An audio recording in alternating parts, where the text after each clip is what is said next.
three paths for the future of America, of the USA. I see three paths ahead, really. None of them are certain to me, but all three are quite realistic. The first is the eternal stagnation of the rentier state. What we have now is the imperialist rentier state, which is based on value extraction and financial abstraction. We have this system that leeches off of the world and leeches off of its own people and doesn't produce anything substantive, doesn't have a sense of purpose or meaning. And it seems that this state can continue despite technological revolutions such as AI. It seems that this state can continue indefinitely.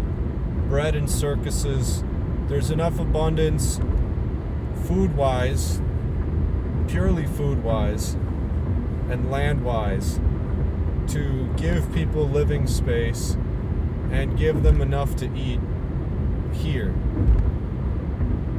We have the means to sustain the bread and circuses and the stagnant eternal rentier state indefinitely. We can have geopolitical stalemates abroad and an endless present of slow burning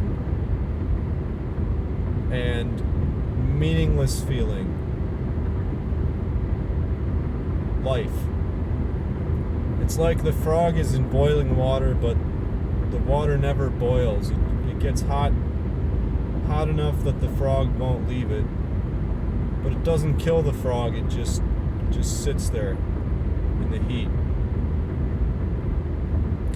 The second path is the path of what I would call the great declassing, where the revolutions in technology like AI,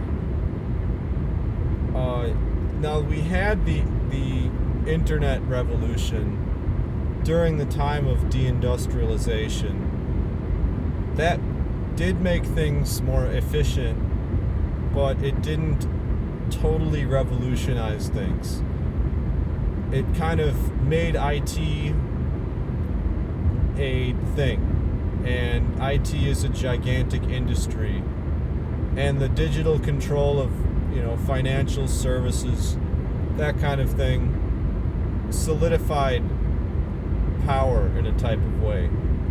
AI can crystallize in the same way.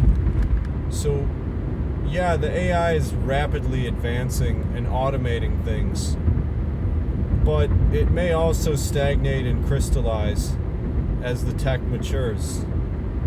But let's say that it doesn't. Let's say that we're in scenario 2, and white-collar work vanishes, the middle class vanishes, but instead of people being thrown back into the workforce doing meaningful work, they are declassed. People are declassed, and maybe they're on UBI, universal income. Maybe they are not in a good state at all. Considering that imperialism is falling, it will create states of scarcity, and people may be subject to this scarcity and blaming themselves for it. There may be a type of socialist reaction to this declassing that appeals to the declassed people who are not proletarians and are not inherently revolutionary, which I think our ruling class prefers that. They prefer declassed people because they won't organize as a fighting force the same way. But declassed people also tend to be criminals. So the type of surveillance networks, the carrot and the stick, basically, as means of controlling the declassed and corralling them. The level of carrot or stick that we get all depends on how well the empire is able to secure resources abroad, which is why the socialists and the imperialists will be one and the same whole. The left wing will be the imperialists for the most part. The mainstream left that we have today will be the imperialists, and only the true anti-establishment left will be revolutionary, and they're going to unite with other revolutionary forces that oppose socialism, because what socialism means to them is precisely that, the maintenance of the empire. So that would be a revolution of the declassed, potentially, who may rise up to demolish imperialism for good and may reproletarianize America. And then the third scenario is that the fall of imperialism mandates that Americans start to produce our own things.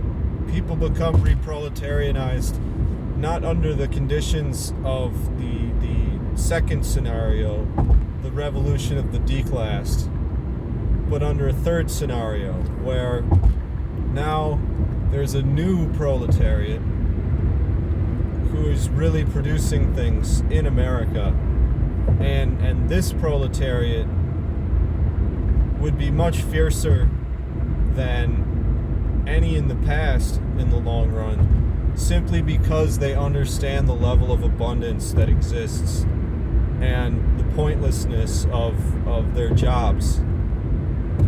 But who knows, the Democrats and Republicans would both be celebrating if they created thousands and millions of jobs that don't need to exist with technologies that have been automated somewhere else. They would be absolutely thrilled to be producing that. They are thrilled to cut off trade with other countries. They are thrilled to do that. And they have experience suppressing communism. They have experience dividing workers. So maybe they don't fear an organized proletariat as much as I suspect. And maybe they would allow for there to be some type of industrial proletariat in the new economy, the new sovereign economy. In which case, communism would be proven in a classical way, but only after a strange set of phases. The dictatorship of the proletariat once again becomes a possibility, because currently there is no possibility for a dictatorship of the proletariat when the proletariat is itself a minority. We are in a uniquely American situation, and the classical communist theory of revolution, to me, is only an observation about certain conditions. Anybody who's reading this stuff and not applying it dialectically to unique conditions in America, anybody who's trying to transpose the classical definition of proletariat onto this country, that's hucksterism.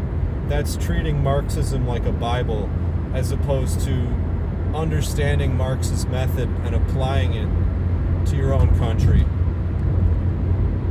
Out of these three scenarios, my opinion is that number 2 and 3 will blend together and be our future. In fact, I think it'll be a blend of all three to an extent. But I think that the emergence of proletariat would be too much of an issue, and it would be controlled. What do you guys think?